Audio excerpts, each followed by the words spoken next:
Musician, artist, and City of Charleston Port Laureate Marcus Amaker is busy these days.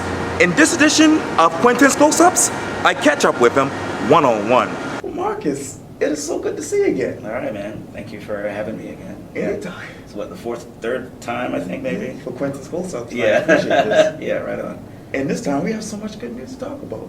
Yeah. I went to your Facebook page and you had the following right here, and it says this, quote, "Next show, July 6th at 10 Roof with Carpool Party."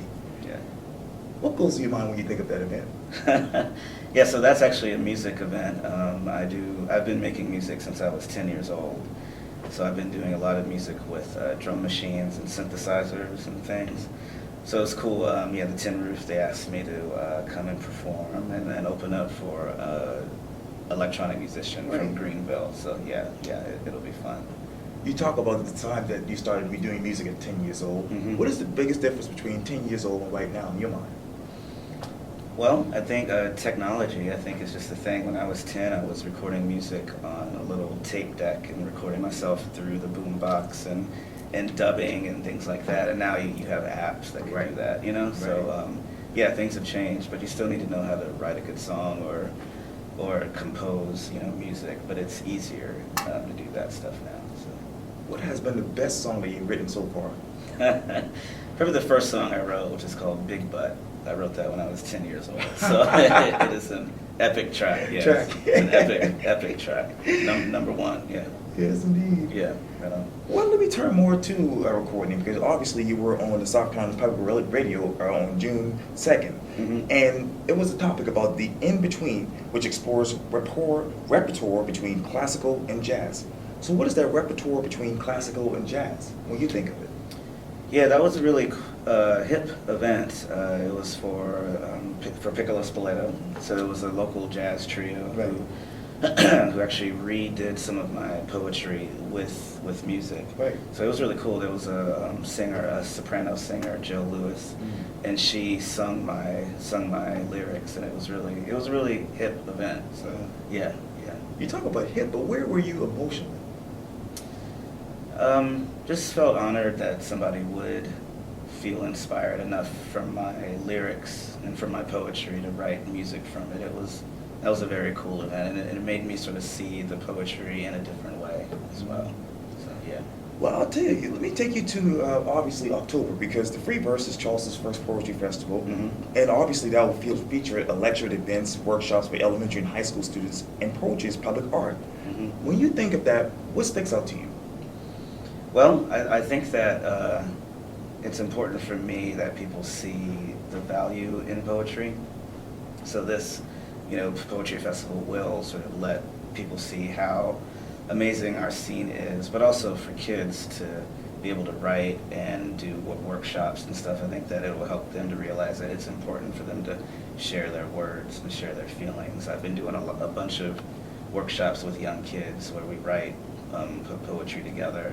And it's really amazing what kids are writing and what they are feeling and stuff like that. So for me to let them see that it's valuable to actually put something to paper is really cool, because I think a lot of people take it for granted, but it is an art form that we can all do. I'm not special in the fact that I can write, poetry. I think everyone can write it. We just need to, practice it more, And let me take you to next door. Obviously, we just honored the victims of the Mother Emanuel tragedy 2 years later, actually last week, Saturday.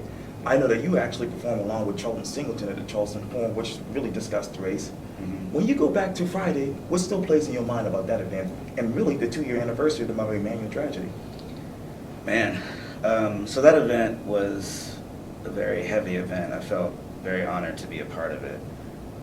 The message that I always put out there is just, I'm not telling people what they don't know, so, poetry just makes you more aware of what's really going on. So I talked about the terms black and white, which, when you really think about those words were put into our minds to actually separate us. It shouldn't define us, but that separation is now, defining us as far as black and white. It's kind of an interesting thing when you really look at the origins of why we are labeled what we are labeled. When I think about the tragedy, massacre, it still upsets me. And I think our goal in Charleston should be to never make something like this happen again. So if we don't want it to happen again, we have to look at the system that birthed somebody like Dylan Roof, you know, and we have to break that down. We have to like really go at that system. So that system of institutionalized racism, that system of walking down the street and seeing, you know, Calhoun, that stuff will birth more people like Dylan Roof. So I think the work needs to start, really needs to start with breaking down that system, that racism system, because we don't want it to happen again, you know? But if it did happen again, would any of us really be that shocked? You know, because obviously there's gonna be racism and racists, but we need to start working at the system that births those people, that gives power to people like that, you know? So my whole thing is just action, you know? We've got to start really looking at these things that happen in our society, and because we don't want it to happen again, but it keeps happening again, you know? And we have the power to stop it, but I don't see a lot of real action to stop that stuff. So it's a very long answer, but it just puts me in a reflective mood, you know? We've got to keep doing action. We've got to start talking about the Calhoun statue, you know? It should upset people that that statue looks over the church. I mean, it really should piss people off, but it doesn't, you know? So, I mean, I wouldn't be surprised if there's a movement to take the statue down, you know? I might write a poem about it. But I just think that it represents that system that I'm talking about, just that racist system, you know? It almost has power, you know? We've raised it up. Yeah. And I hate to beat a dead horse again, Mm-hmm. but you said poem. What would you write as a poem for the Mother Emanuel tragedy 2 years later? I think it's hard for me to answer that because the muse works in mysterious ways, you know? I mean, I've been reflective about it, still angry about it, but also coming to a place of healing as well. With just being inspired by forgiveness, you know, as a person of faith, that's got to be the mission, that's got to be the goal. But to get to, you know, forgiveness, you've got to go through some waves of emotion. Yeah, I'm not really sure what I would write now. I think a lot of what I'm observing and reacting to is how people are reacting to it. You know, I wonder, when does it get to a point where we start to heal or start to repair those wounds and really start to, like I said, work toward it not happening again, you know? So yeah, there's a lot of ways that I could go about that. Sure you can, Yeah, absolutely. Yeah. Write the headline for me. Marcus Amaker. You want to kill me for this? No, that's cool. Marcus Amaker will do what next? Keep searching is what I will. Nothing, it's like I don't have super concrete things that I think about, but for more it's an emotional goal Okay. of just becoming enlightened. That's where I'm reaching. So whatever I do in the future, I'm coming at it from a place of love, you know?